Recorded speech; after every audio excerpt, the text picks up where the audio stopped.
Recorded little education. మీరెందుకు తింటలేదు మాంసాహారం, ఆయన ఎందుకు తింటున్నాడు? ఎందుకు ఆపారు?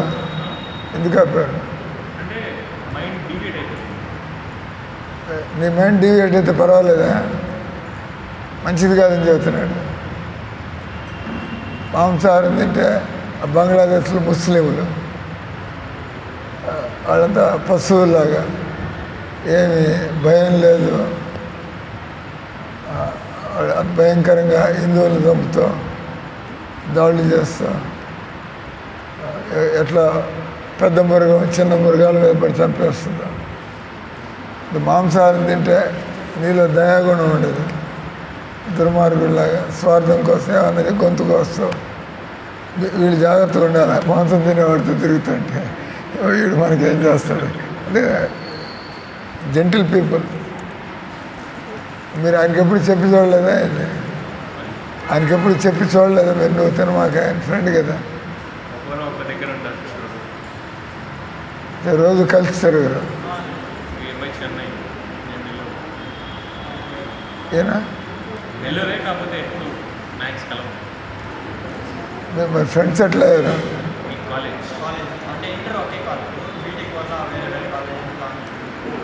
అదే మీరు బీటెక్ చదువుతున్నారు.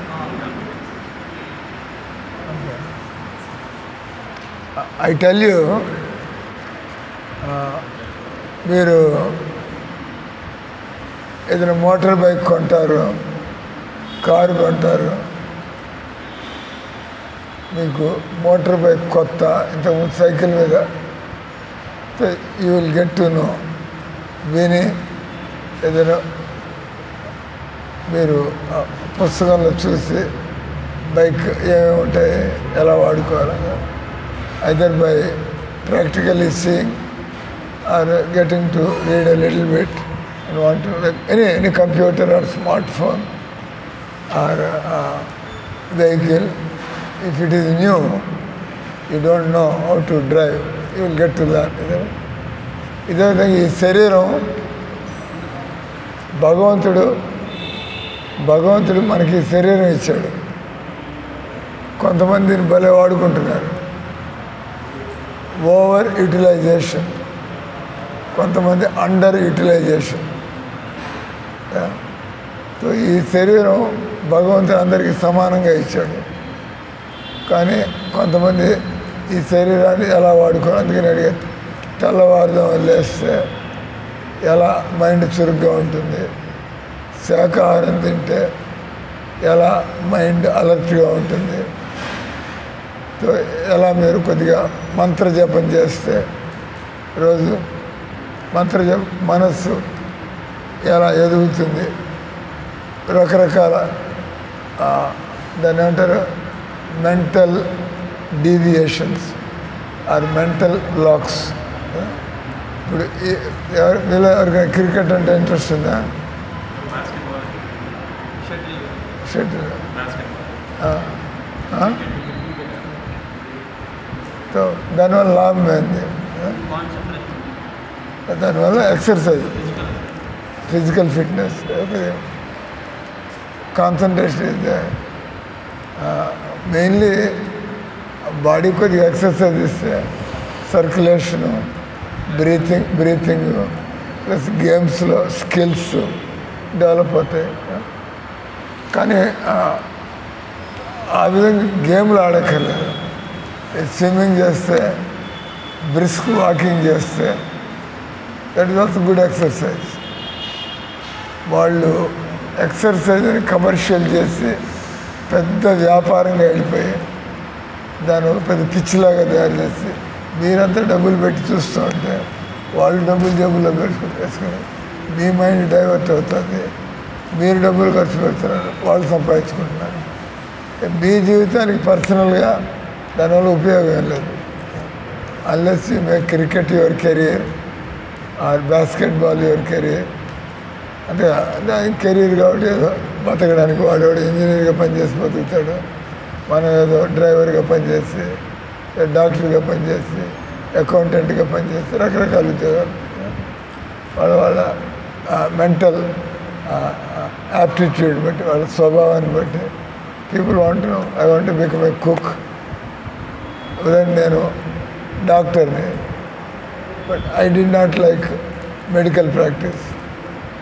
ఐ లైక్ మనం శాస్త్రాలు చదివి భగవద్గీత, భాగవతం, రామాయణం ఇట్లాంటి చదివి నేను నా జీవితానికి అప్లై చేసుకుని ఇతరులకి ఏ రకంగా ఇప్పుడు నేను మీకు చెబుతున్నాను, మీకు దీని అవసరం ఎలా ఉందో అది చెప్పడం.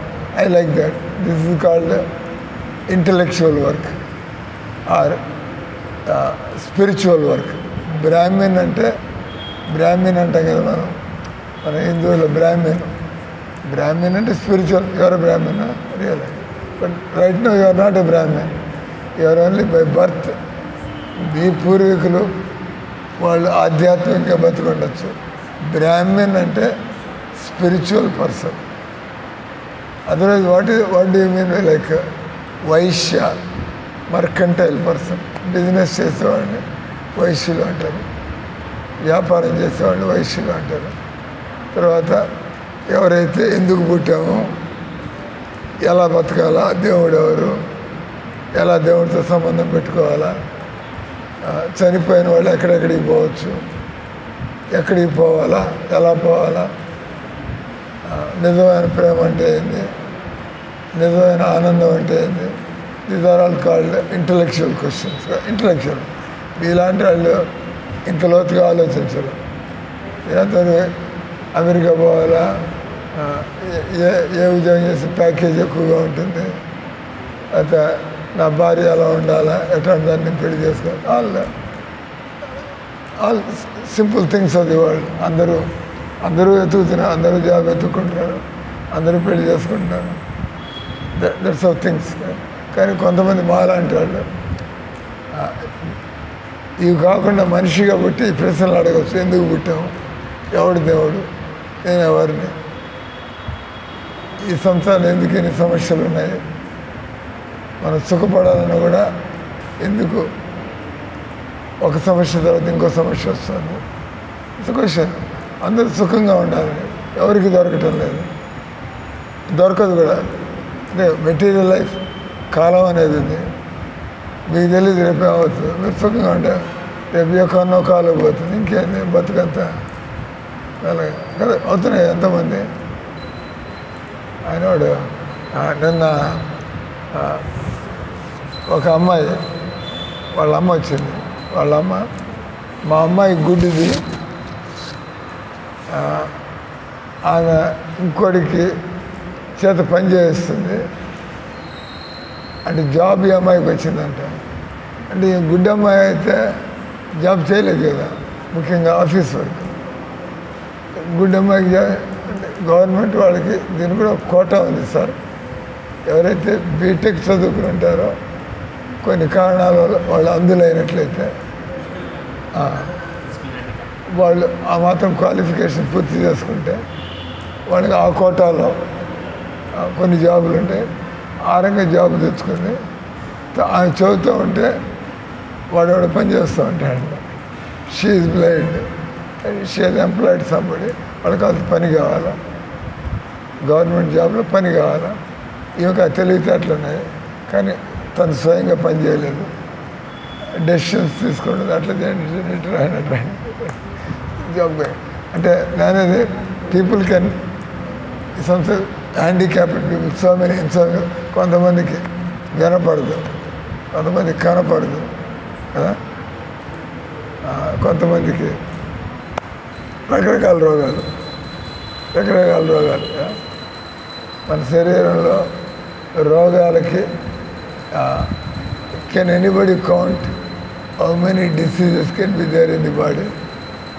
అన్లిమిటెడ్. ఎన్ని రోగాలు రావచ్చు మనుషులకి. ఇన్ని రోగాల మధ్యలో కూడా నువ్వు సుఖపడడానికి ప్రయత్నం చేస్తున్నావు అంటే నేను ఒక పెద్ద ఫూలే అనాల. ఇన్ని సమస్యల మధ్యలో ఎత్తుక్కుంటూ, ఇన్ని సమస్యల మధ్యలో, అన్ని సమస్యల మధ్యలో కూడా పట్టు వదలని విక్రమార్కుడు అంటారు, బేతాళ కథలు. అంటే ఈయన కొద్దిగా అర్థమైంది. ఇదేంటి మీ ముగ్గురులో ఈయన కొద్దిగా తెలివితేటలేదు. బ్రాహ్మణ్ నువ్వు మాంసం తింటాడు కాబట్టి I don't expect that you will understand all these things. మాంసం తినే వాళ్ళకి బ్రెయిన్ కొద్దిగా డల్గా ఉంటుంది, సెన్సిటివిటీ ఉండదు. ఆయన ఇంకా బాగా చెడిపోలేదు కాబట్టి బహుశా పట్టుకోగలిగి అంటే దీని మీద ఈ టాపిక్స్ అంతా అనిపోయాడు పూర్తి అవుట్. ఏ మనిషి అయితే ఈ దేవుడు, ఈ మోక్షం, ఈ టాపిక్స్ అని ఎందుకు సార్ అంటే ఆయన బ్రెయిన్ పనిచేయట్లేదు. మనుషులే కదా ఇట్లాంటి విషయాలు ఆలోచించారు. నాకు ఇంట్రెస్ట్ లేదన్నాడు. Gone case. ఆ వ్యక్తి మనిషిలాగా బతకట్లేదు, పశువులుగా సంపాదించుకోవడానికి రోజులు కాకుండా. కానీ ఎవరైతే కొద్దిగా ఇంటెలిజెంటో ఏంటి దాంట్లో is there God or not. So point is, ఈ శరీరం ఒక యంత్రం. మీరు సంసారంలో పుట్టారు. ఈ శరీరాన్ని ఎలా మనం ఆరోగ్యంగా ఉంచుకోవాలా, లేకపోతే అందరికీ మన బ్రెయిన్ ఉంది, దీన్ని ఎలా మనం ఎఫిషియెంట్గా స్మార్ట్గా ఎలా చేసుకోవాలా, things like that. What is the best form of meditation అనే శబ్దం వాడావు. మెడిటేషన్ అంటే ధ్యానం, తెలుగులో ట్రాన్స్లేషన్. ధ్యానం అంటే ఎవరి ధ్యానం, ఏం ధ్యానం? మెడిటేషన్ ఇప్పుడు మీరు కూర్చుంటారు. So what are you meditating? Tell మీ.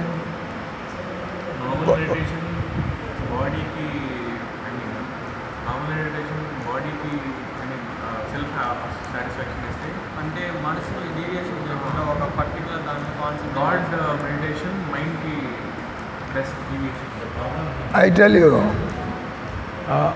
ఆత్మ శరీరం, మీ బాడీ ఉంది, అదే చనిపోయినవాడు అంటే ఆత్మ వెళ్ళిపోతే ఆ బాడీ ఇంకా పనిచేయదు. కాబట్టి మనం ఆత్మ ప్రస్తుతం మన ఆత్మ it is distracted in so many ways. మన ఆత్మ, నేను లాయర్ కావాలా, ఆత్మకు లాయర్ అయితే ఏమన్నా సుఖంగా ఉంటుందా? మీరు నేను సొంత ఇల్లు కట్టుకోవాలా, సొంత ఇల్లు కట్టుకున్నంత మాత్రాన ఏమైనా సుఖంగా ఉంటావా? నాకు ఇంత పెద్ద పోస్టు కావాలా, ఆ పోస్టు పొందవచ్చు, కానీ సుఖం అనేది దొరకబోతుంది. పని ఉంటుంది, పోస్టులో పని ఉంటుంది, సుఖం అనేది ఎలా దొరుకుతుంది? యూ హావ్ టు అడ్మిట్, నాకు ఇవన్నీ తెలియదు సార్, ఈ విషయాలన్నీ ఏ పుస్తకాల్లో ఉంటాయి అంటే మీరేదో ఇమాజినేషన్ చెప్పండి. మందిరం తెరుస్తారని చెప్పి 8 తెరుస్తారు, నైవేద్యం పెట్టారు, కూర్చోండి, ఇంకో 10 నిమిషాల్లో మందిరం తెరుస్తారు మళ్ళీ. అదే మీకు చెబుతుంది, మీరు ఈ శరీరాన్ని ఎలా ఉపయోగించుకోవాలో ఆ శాస్త్రం మనకి తెలియదు. బాటనీ అంటే బాటనీ పుస్తకం తెచ్చుకుంటారు, జువాలజీ. ఈ మైండ్తో ఎలా డీల్ చేయాలా, మైండ్ని ఎలా కంట్రోల్ చేసుకోవాలా, మైండ్ని ఎలా డెవలప్ చేసుకోవాలా, మైండ్కి ఉండేటువంటి ఈ డిస్ట్రాక్షన్స్ వీటిని మనం ఎలా ఓవర్కమ్ కావాలా, ఎలా అధిగమించాలా.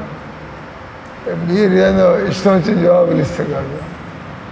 ఇప్పుడు మీరేదో అంటారు, నేను అడుగుతా, మీరు అన్నదానికి వాట్ ఈస్ ది అథెంటిసిటీ? మీరు చెప్పిన జవాబు అది కరెక్టా కాదా? హౌ టు డిసైడ్ అంటే భగవద్గీత అనే పుస్తకం ఉంది. భగవద్గీతలో ఎలా ఈ శరీరాన్ని, మనస్సుని, ఈ జీవితాన్ని ఏ దిశలో తీసుకెళ్ళాలా. ఉదాహరణకి ఒక ఆయన నన్ను అన్నాడు, సార్ మీరు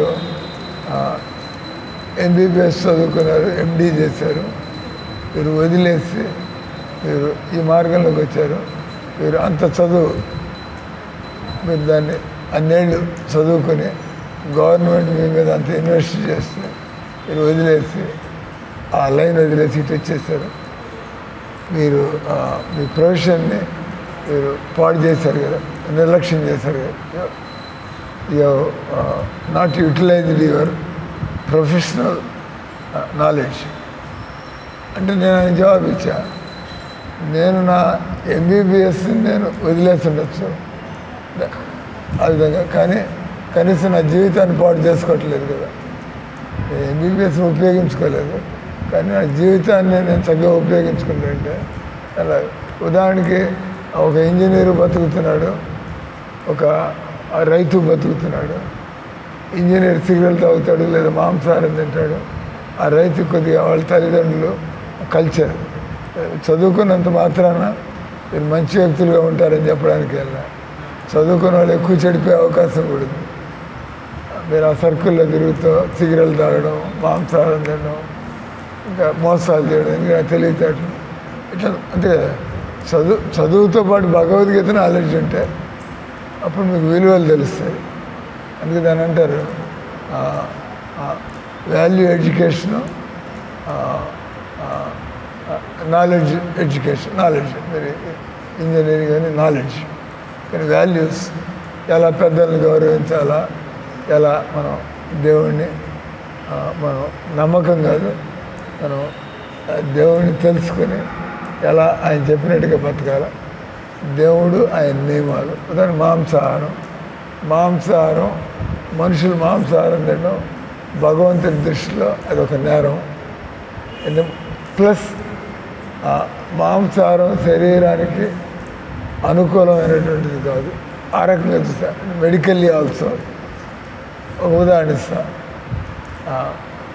ఇప్పుడు మన శరీరం మాంసాహారం తినేటువంటి జంతువులు ఉన్నాయి, శాకాహారం తినేటువంటి జంతువులు ఉన్నాయి.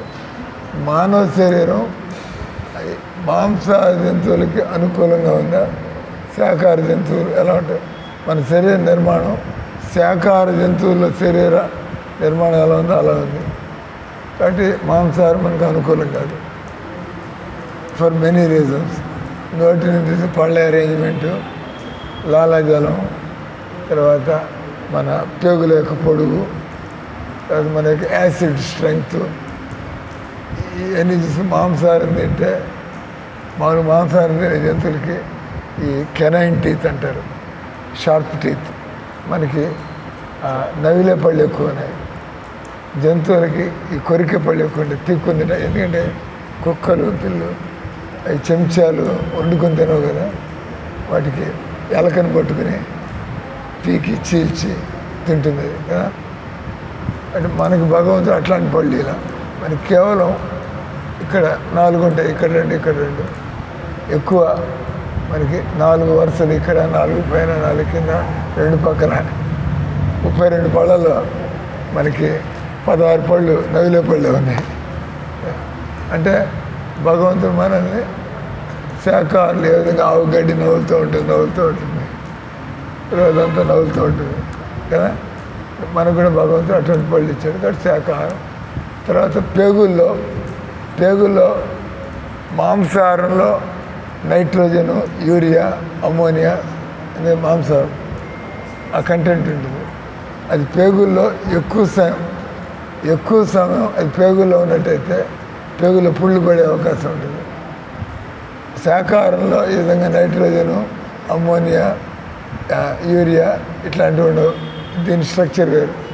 అంటారు కదా ఆర్గానిక్ కెమిస్ట్రీ.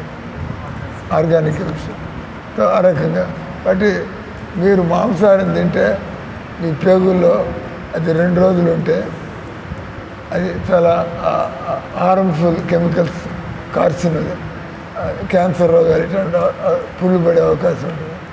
కానీ మాంసాహారం మనుషులకి అనుకూలమైనటువంటిది కాదు. డాక్టర్లు కూడా ఒప్పుకుంటారు మాంసాహారం అది కొద్దిగా రిస్క్.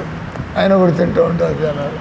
ఎందుకంటే అజ్ఞానం వల్ల వాళ్ళు జీవచాపలు నోరు చంపుకోలేక వాడు తింటున్నాడు, వీడు తింటున్నాడు. స్టేటస్ సింబల్ లాగా డబ్బున్న వాళ్ళు కాస్ట్లీ ఫుడ్ తినకపోతే మనం మాంసం తిన్నాం. దీని పాయింట్ వచ్చి మనం మెడిటేషన్ గురించి మాట్లాడుతున్నాం కదా. లేవండి నిలబడి ప్రభుజీ ఆయన నిద్రపోతున్నాడు, లేకపోతే మందిని తెరిచారని చెప్పాను. నిలబడండి, మూసేస్తారు 10 నిమిషాల్లో.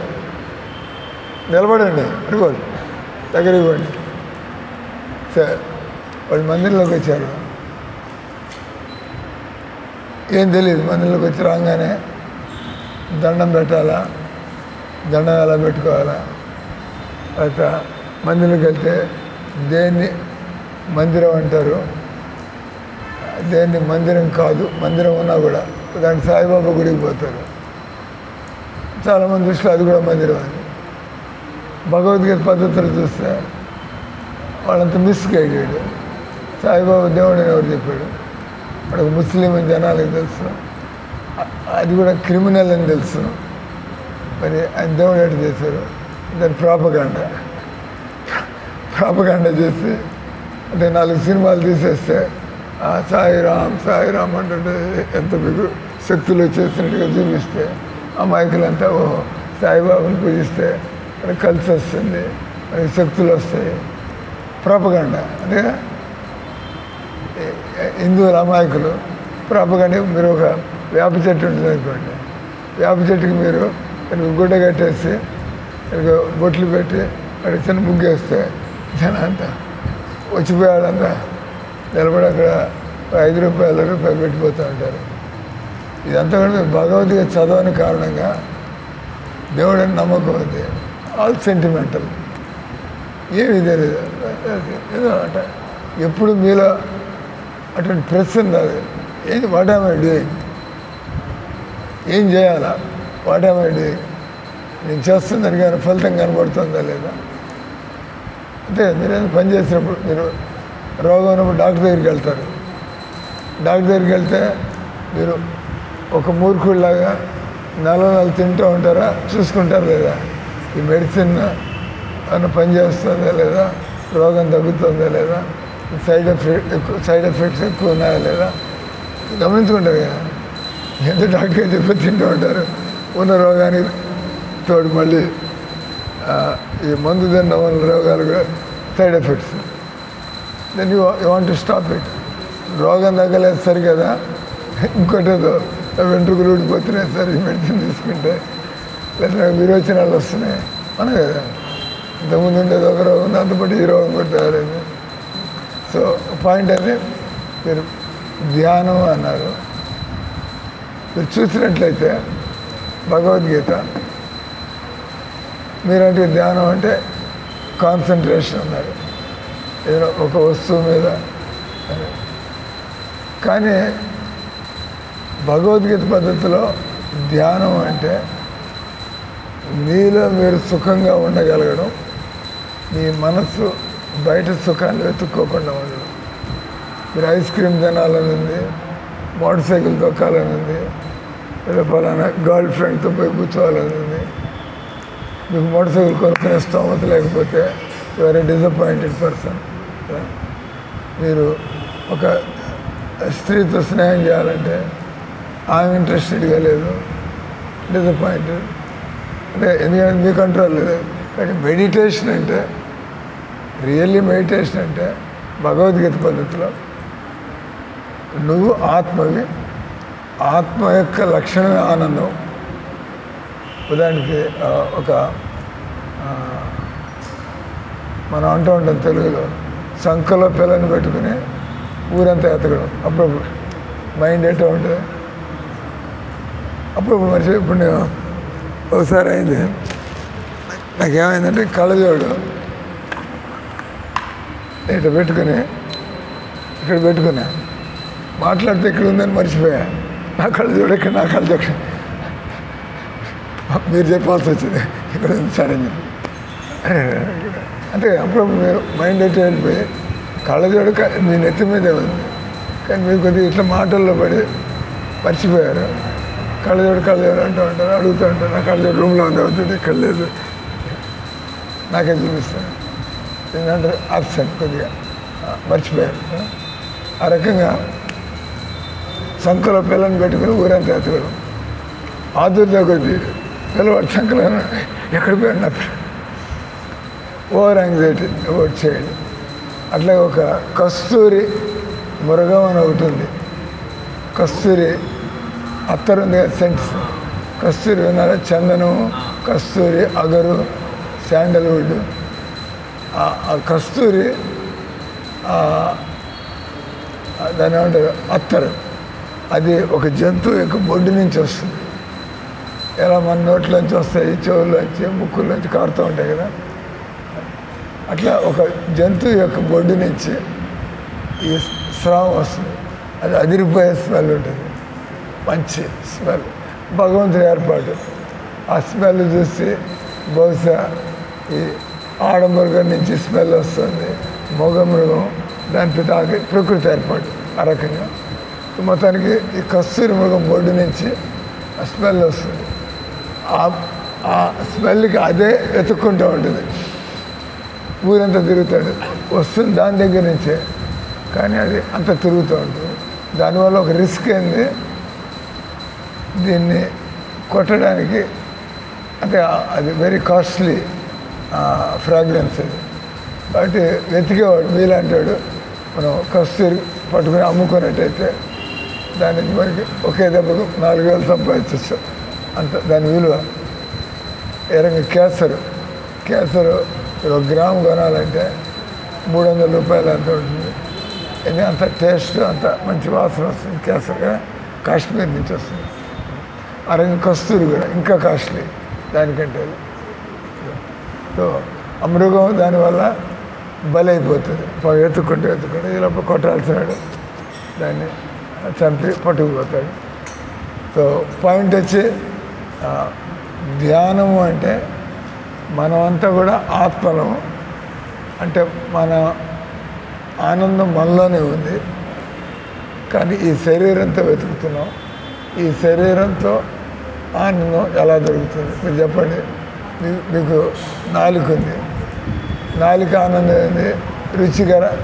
రుచికరమైన తిండి తినడం. మీరు చెప్పండి, ఏం తింటే మీరు ఆనందంగా ఉంటారు? పనస. What do you like? అంత ఆలోచిస్తాయి. నీకేమి ఇష్టం? ఇడ్లీ సాంబార్ అంటావు, ఇడ్లీ వడ సాంబార్.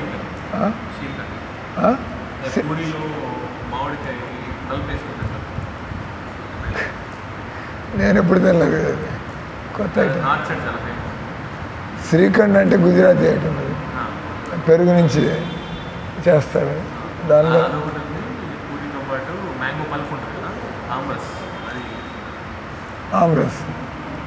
ఆమ్రస్ సీజన్లో. అప్పుడు నేను అంట, మీకు శ్రీఖండ్ ఈ పూరి ఆమ్రస్ ఇష్టం కాబట్టి నేను ఒక బకెట్ ఆమ్రస్ ఒక 100 పూరీలు పెట్టి తింటే ఆనందంగా తింటూనే ఉండవు అంట తినగా. కాబట్టి ఏదైనా తీసుకోండి, మీరు ఏదైనా కళ్ళతో చూసేది, అది కళ్ళు డ్రై అయిపోయి టీవీ ప్రోగ్రాం చూస్తూ ఉంటారు, 1 2 3 4 కళ్ళంతా ఎండిపోయినట్టు బయర్లు గమ్మి పక్కన పారేసి తిరిగి వస్తారు. ఎందుకంటే మీరు కంటిన్యూస్గా చూడలేరు, 2 గంటలు 4 గంటలు, అందుకే కళ్ళు డ్రై అయిపోతాయి. అంత లైట్లు చూస్తాం, కళ్ళు అట్లా తెరిచి చూస్తాం. కాబట్టి మీరు ఒప్పుకోవాలా, మీరు ఈ శరీరంతో ఏ ఆనందం కోసం పోయినా మీకు భంగపాటే కలుగుతుంది, వెగటు కలుగుతుంది. లిమిట్లో తీసుకున్నంతవరకు ఆనందం, లిమిట్ దాటితే డాక్టర్ పోవాలి చూపించుకోవడానికి. కడుపు నొప్పి కావాలి సార్, కడుపు బాగా ఉబ్బరించింది సార్, ఎన్ని తిన్నావా పూరీలు అని అడుగుతాడు డాక్టర్. కాబట్టి ఆయన అంటాడు, ఇంకా నువ్వు సాయంత్రం అయిన తర్వాత నీళ్ళు తాగి పట్టుకో అంటాడు. కటింగ్ పడింది కదా, ఓవర్ ఈటింగ్, కటింగ్. కాబట్టి పాయింట్ వచ్చి, మీరు ఆనందాన్ని కోరుకుంటున్నారు, కానీ ఆనందం మీరు కళ్ళతో కానీ, నోరుతో కానీ, ముక్కుతో కానీ, మీ శరీరం ఏం చేసినా కూడా ఇవన్నీ లిమిటెడ్ ఎక్స్పీరియన్సెస్. కాబట్టి మీకు ఎప్పుడైతే మీ జీవితంలో ఈ నిర్ణయానికి వస్తారో, నేను సుఖాన్ని బయట వెతకడం వేస్ట్, ఇది దొరికేటువంటిది కాదు. కాబట్టి భగవద్గీతలో ధ్యానం అంటే ముందు ఆత్మ యొక్క లక్షణాలు, ఆత్మ యొక్క లక్షణం ఆనందం. కాబట్టి నాలో నేను ఆత్మ అనుభవాన్ని పొందినట్లయితే నేను 24 గంటలు, కొద్దిసేపు కూడా కాదు, మాలాంటి వాళ్ళు రోజంతా చేస్తూ ఉంటాం భజన, హరే రామ హరే కృష్ణ. మీలాంటి వాళ్ళు అయితే ఎట్లా చేస్తారు సార్? రోజంతా చేస్తాను. వేరే అంటే మాకు వేరే ఉద్యోగం లేదు, పని లేదు. పొద్దున్న పని పెట్టుకొని 3 గంటలకు నిద్ర లేచి రాత్రి 10 గంటల దాకా నాన్ స్టాప్ కృష్ణుడి యొక్క చింతన. మీరు కొత్త వాళ్ళు కాబట్టి విసిగెత్తదా సార్? రోజంతా మందిరంలో కూర్చొని రోజంతా ఇట్లాంటి పనులు అంటే బయట ప్రపంచంలోకి పోవాలా, సినిమా చూడాలా, క్రికెట్ చూడాలా, అట్లాంటి ఆలోచన మీకు రావా? మీకు సుఖం దొరకలేదు కాబట్టి వెతుకుతున్నారు. కొద్దిసేపు సినిమా అంటారు, కొద్దిసేపు క్రికెట్ అంటారు, కొద్దిసేపు నవల్ అంటారు, కొద్దిసేపు హోటల్ అంటారు, కొద్దిసేపు ఇది అంటారు అది అంటారు. కానీ మాలాంటి వాళ్ళు చూస్తే మీరేం నేర్చుకోవాలా? వీళ్ళు ఎట్ట గడపగలుగుతున్నారు రోజంతా మందిరంలోనే ఉంటూ ఎలా గడపగలుగుతున్నారు అంటే ఏదో ఒక హయ్యర్ ఎక్స్పీరియన్స్. మనకది బోర్డమ్ లాగా ఉంది. ఎలా ఒక పని రోజంతా జీవితం అంతా ఎలా చేస్తారు? మరి వీళ్ళు అలా బతుకుతున్నారు స్వాములు. 24 గంటలు వాళ్ళే బతకడం కాదు, మిగతా వాళ్ళని మోటివేట్ చేస్తూ ఉంటారు. మీరు కూడా అంటే స్వాములు ఏం చేస్తూ ఉంటారు? మీరు మోటివేట్ చేస్తారు. టేకప్ భక్తి, మీరు భక్తిని అలవాటు చేసుకోండి. సో మీకు 20 టైం అయింది, ఇంకొక 4 నిమిషాలు. కాబట్టి ధ్యానం అంటే ఏ విషయం మీ ఆత్మకు దొరికినట్లయితే, ఏ విషయం మీ మనస్సుకు దొరికినట్లయితే ఇంక మీరు మిగతా విషయాల మీద ఇంట్రెస్ట్ మీకు పోతుంది. అంటే దొరికింది, అనుభవం కలుగుతుంది, ఇంకా చేయాలి. ఒక తాగుబోతు కూడా ఉంటాడు. తాగుబోతు ఎడిక్ట్ అవుతాడు, కానీ దానివల్ల హాని కలుగుతుంది. అంతే కదా? ఒక తాగుబోతుకి అలవాటైపోయి తాగుబోతు అంటాం. డబ్బులు దొరికినప్పుడు అది తాగడం, పండుకోవడం, అది లేకపోతే పిచ్చెక్కినట్టు ఉంటుంది వాడికి కదా. కానీ ఆ మత్తుకి ఈ మత్తుకి తేడా, అది నకలి అంటే డబ్బులు వేస్ట్ అవుతున్నాయి, ఆరోగ్యం పాడవుతుంది. తర్వాత అది లేకపోతే మీకు మైండ్ డిస్టర్బ్ అయ్యి పిచ్చాళ్ళు దొంగతనం చేస్తూ నగలు లాగేసుకుని అమ్ముకుని దాని సారాయి తాగడం. ఎందుకంటే అది లేకపోతే నువ్వు బతకలేకపోతున్నావు. That means you are completely dependent. ఒకటి. రెండోది నెగిటివ్ ఎఫెక్ట్స్. అంటే దట్ ఈజ్ నాట్ నిజమైన మొత్తం కాదు. మీరు ఈ హరే కృష్ణ మంత్రాన్ని లేదా కృష్ణ భక్తిని రోజు ఒక 30 నిమిషాలు అలవాటు చేసుకోండి. అది చేసుకుంటే నా మైండ్ కంట్రోల్లోకి వస్తుంది, నా మూడ్స్ హార్మోనైజ్ అవుతున్నాయి, నాకు లోపల నుంచి బాగుంది, నేను ఎనర్జెటిక్గా ఉన్నాను, ఇది ఫ్రెష్గా ఉంటుంది నాకు. అంటే మీరు అంటే let me take deeper interest. అంతే కదా, ఇది పని చేస్తుంది ఇది. అది నేను అప్పుడు మీకు కూడా తెలిసిపోతే మీ జీవితంలో బతకడానికి అంత అన్నం కూర సాంబార్ తిని మనకి ఒక జపమాలుండి మనం భగవన్నామం చేసుకుంటూ ఉంటే, చదువుకున్న వాళ్ళైతే ఆ కృష్ణుల గొప్పతనాన్ని భాగవతంలో ఉంది, మహాభారతంలో ఉంది, భగవద్గీతలో ఉంది. అంటే వేల శ్లోకాలు ఉన్నాయి, లక్షల శ్లోకాలు ఉన్నాయి. అంటే జీవితంలో ఏమక్కర్లేదు, మీకేం కావాలా? ఏదో తినడానికి అంత అన్నం కూర పప్పు ఏర్పాటు ఉంటే, నువ్వు హైఫై పెద్ద బిల్డింగుల్లో ఉండాలా, లగ్జరీ ఫుడ్ తినాలా, దానంతా దొరికితే పర్వాలా. ఎప్పుడైనా మందిరంలో నువ్వు పిలుస్తాం, పండగ రోజు 2 సార్లు మీరు వస్తారు. మీరు అడగకుండానే ఇక్కడ ఏదో వడలు చేశారు, ఇక్కడ పాయసం చేశారు, అలా దానంతది కదా, దానంతది మీరు ఎక్స్పెక్ట్ చేయకుండా. అంటే జీవితంలో ఏదైనా మంచి తినడానికి ఏమైనా దొరికితే తప్పేం లేదు. కానీ అది లేకపోతే నేను గడ్డి తింటున్నా, నేను సరిగ్గా తింటున్నాను, you should not miss it, you should not feel it. అది ఎప్పుడు వీలవుతుందంటే మీరు నిజమైనటువంటి మత్తులోకి వెళ్తే యూ డోంట్ కేర్. తినే టైంలో ఫ్రెష్గా సింపుల్గా ఉండే ఫుడ్ ఉంటే ఇప్పుడు ఆ స్టేజ్కి మీరు ఎదగచ్చు. అంటే no expectations from outside. బయట సంసారం నుంచి వాడేవాడో నన్ను పొగడాలా, నాకు అది ఆ పొజిషన్ దొరకదు, నాట్ ఇంట్రెస్ట్. వస్తే పర్వాలా, దేవుడికి ఉపయోగిద్దాం, దేవుడికి ఉపయోగిస్తాం అట్లా. అంటే రియల్ మెడిటేషన్ మీన్స్ ఎప్పుడైతే మీ ఆత్మకి కృష్ణుడికి సంబంధం కలుగుతుందో, కంటిన్యూస్గా భగవన్ నామంలో, కృష్ణ మంత్రంలో, ఆ కృష్ణుడి చింతనలో ఆనందంగా ఉంటే ఫినిష్. మీరేం పట్టించుకోరు అవమానాలు. అందుకే కృష్ణ అంటాడు, నిజంగా మీరు యోగి అయితే అవమానాలు వచ్చినా పొగడ్తలు వచ్చినా యూ డోంట్ కేర్. ఎందుకంటే వాటి టైంకి వస్తే అయిపోతూ ఉంటాయి. మిమ్మల్ని ఎవడో విమర్శిస్తాడు, ఏం చేయగలుగుతారు?